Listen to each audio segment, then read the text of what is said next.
Olá a todos!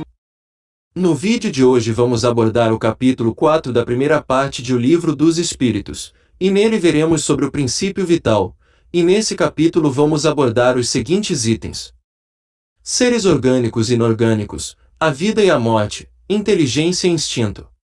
Mas antes de iniciarmos, não se esqueça de se inscrever em nosso canal, isso nos ajuda muito. Então vamos ao vídeo. Seres orgânicos e inorgânicos. Os seres orgânicos são os que têm em si uma fonte de atividade íntima que lhes dá a vida. Nascem, crescem, reproduzem-se por si mesmos e morrem. São providos de órgãos especiais para a execução dos diferentes atos da vida, órgãos esses apropriados às necessidades que a conservação própria lhes impõe. Nessa classe estão compreendidos os homens, os animais e as plantas. Seres inorgânicos são todos os que carecem de vitalidade, de movimentos próprios e que se formam apenas pela agregação da matéria. Tais são os minerais, a água, o ar e etc.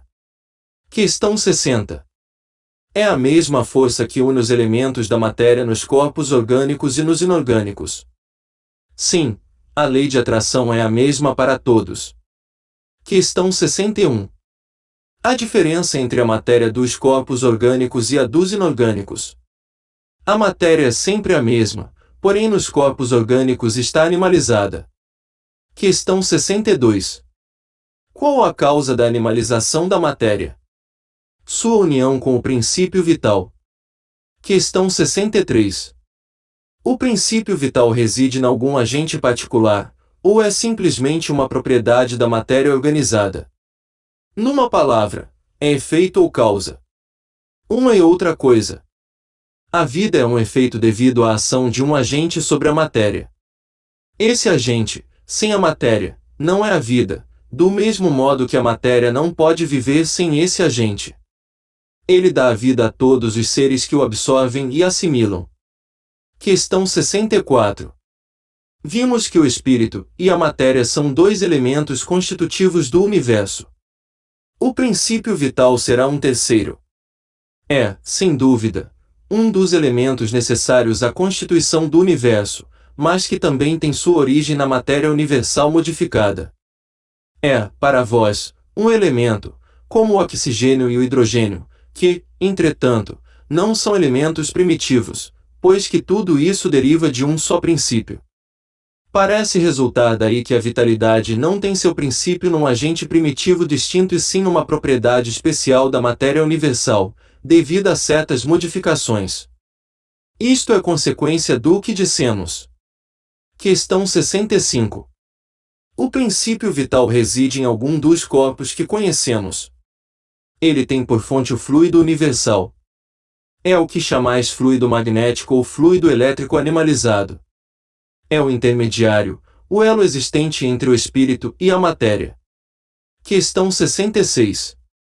O princípio vital é um só para todos os seres orgânicos. Sim, modificado segundo as espécies. É ele que lhes dá movimento e atividade e os distingue da matéria inerte, porquanto o movimento da matéria não é a vida. Esse movimento ela o recebe, não o dá. Questão 67. A vitalidade é atributo permanente do agente vital ou se desenvolve tão só pelo funcionamento dos órgãos? Ela não se desenvolve senão com o corpo. Não dissemos que esse agente sem a matéria não é a vida. A união dos dois é necessária para produzir a vida. Poder-se-á dizer que a vitalidade se acha em estado latente, quando o agente vital não está unido ao corpo. Sim, é isso. O conjunto dos órgãos constitui uma espécie de mecanismo que recebe impulsão da atividade íntima ao princípio vital que entre eles existe. O princípio vital é a força motriz dos corpos orgânicos.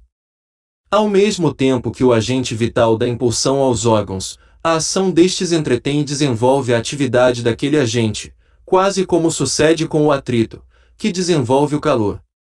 A vida e a morte. Questão 68. Qual a causa da morte dos seres orgânicos? Esgotamento dos órgãos. Poder-se-ia comparar a morte à cessação do movimento de uma máquina desorganizada. Sim, se a máquina está mal montada, cessa o movimento, se o corpo está enfermo, a vida se extingue. Questão 69. Por que uma lesão do coração mais depressa causa a morte do que as de outros órgãos? O coração é máquina de vida, não é, porém, o único órgão cuja lesão ocasiona a morte. Ele não passa de uma das peças essenciais. Questão 70. Que é feito da matéria e do princípio vital dos seres orgânicos, quando estes morrem? A matéria inerte se decompõe e vai formar novos organismos. O princípio vital volta à massa d'onde saiu. Morto o ser orgânico, os elementos que o compõem sofrem novas combinações, de que resultam novos seres, os quais aurem na fonte universal o princípio da vida e da atividade, o absorvem e assimilam, para novamente o restituírem a essa fonte, quando deixarem de existir. Os órgãos se impregnam, por assim dizer, desse fluido vital e esse fluido dá a todas as partes do organismo uma atividade que as põe em comunicação entre si, nos casos de certas lesões, e normaliza as funções momentaneamente perturbadas. Mas quando os elementos essenciais ao funcionamento dos órgãos estão destruídos ou muito profundamente alterados, o fluido vital se torna impotente para lhes transmitir o movimento da vida, e o ser morre. Mais ou menos necessariamente, os órgãos reagem uns sobre os outros, resultando essa ação recíproca da harmonia do conjunto por eles formado. Destruída que seja, por uma causa qualquer, esta harmonia, o funcionamento dos órgãos cessa, como o movimento da máquina cujas peças principais se desarranjem. É o que se verifica, por exemplo, com um relógio gasto pelo uso ou que sofreu um choque por acidente, no qual a força motriz fica impotente para pô-lo de novo a andar. Num aparelho elétrico temos imagem mais exata da vida e da morte. Esse aparelho, como todos os corpos da natureza, contém eletricidade em estado latente. Os fenômenos elétricos, porém, não se produzem senão quando o fluido é posto em atividade por uma causa especial.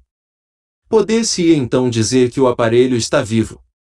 Vindo a cessar a causa da atividade, cessa o fenômeno, o aparelho volta ao estado de inércia. Os corpos orgânicos são, assim, uma espécie de pilhas ou aparelhos elétricos, nos quais a atividade do fluido determina o fenômeno da vida. A cessação dessa atividade causa a morte. A quantidade de fluido vital não é absoluta em todos os seres orgânicos. Varia segundo as espécies e não é constante, quer em cada indivíduo, quer nos indivíduos de uma espécie. Alguns há, que se acham, por assim dizer, saturados desse fluido, enquanto outros o possuem em quantidade apenas suficiente. Daí, para alguns, vida mais ativa, mais tenaz, e de certo modo, superabundante. A quantidade de fluido vital se esgota. Pode tornar-se insuficiente para a conservação da vida, se não for renovada pela absorção e assimilação das substâncias que o contêm. O fluido vital se transmite de um indivíduo a outro. Aquele que o tiver em maior porção pode dá-lo a um que o tenha de menos e em certos casos prolongar a vida prestes a extinguir-se. Inteligência e instinto. Questão 71. A inteligência é atributo do princípio vital? Não, pois que as plantas vivem e não pensam, só têm vida orgânica. A inteligência e a matéria são independentes, porquanto um corpo pode viver sem a inteligência. Mas a inteligência só por meio dos órgãos materiais pode manifestar-se. Necessário é que o espírito se una à matéria animalizada para intelectualizá-la. A inteligência é uma faculdade especial, peculiar a algumas classes de seres orgânicos e que lhes dá, com o pensamento, a vontade de atuar, a consciência de que existem e de que constituem uma individualidade cada um, assim como os meios de estabelecerem relações com o mundo exterior e de proverem as suas necessidades. Podem distinguir-se assim. Primeiro, os seres inanimados, constituídos só de matéria, sem vitalidade nem inteligência, são os corpos brutos. Segundo, os seres animados que não pensam, formados de matéria e dotados de vitalidade, porém destituídos de inteligência. Terceiro, os seres animados pensantes, formados de matéria, dotados de vitalidade e tendo a mais um princípio inteligente que lhes outorga a faculdade de pensar. Questão 72. Qual a fonte da inteligência? Já o dissemos, a inteligência é universal. Poder-se-ia dizer que cada ser tira uma porção de inteligência da fonte universal e a assimila, como tira e assimila o princípio da vida material. Isto não passa de simples comparação, todavia inexata, porque a inteligência é uma faculdade própria de cada ser e constitui a sua individualidade moral. Demais, como sabeis, há coisas que ao homem não é dado penetrar, e esta por enquanto, é desse número. Questão 73. O instinto independe da inteligência? Precisamente, não, por isso que o instinto é uma espécie de inteligência. É uma inteligência sem raciocínio. Por ele é que todos os seres provêem as suas necessidades. Questão 74. Pode estabelecer-se uma linha de separação entre instinto e a inteligência, isto é, precisar onde uma acaba e começa a outra? Não, porque muitas vezes se confundem, mas muito bem se podem distinguir os atos que decorrem do instinto dos que são da inteligência. Questão 75. É acertado dizer-se que as faculdades instintivas diminuem à medida que crescem as intelectuais? Não, o instinto existe sempre, mas o homem o despreza. O instinto também pode conduzir ao bem. Ele quase sempre nos guia e algumas vezes com mais segurança do que a razão. Nunca se transvia. Porque nem sempre é guia infalível a razão. Seria infalível, se não fosse falseada pela má educação, pelo orgulho e pelo egoísmo. O instinto não raciocina, a razão permite a escolha e dá ao homem o livre-arbítrio. O instinto é uma inteligência rudimentar, que difere da inteligência propriamente dita, em que suas manifestações são quase sempre espontâneas, ao passo que as da inteligência resultam de uma combinação e de um ato deliberado. O instinto varia em suas manifestações, conforme as espécies e as suas necessidades. Nos seres que têm a consciência e a percepção das coisas exteriores, ele se alia à inteligência, isto é, à vontade e à liberdade. E assim encerramos o estudo da primeira parte de O Livro dos Espíritos. Antes de fechar este vídeo, não se esqueça de curtir e verificar se já está inscrito. Obrigado e até o próximo vídeo.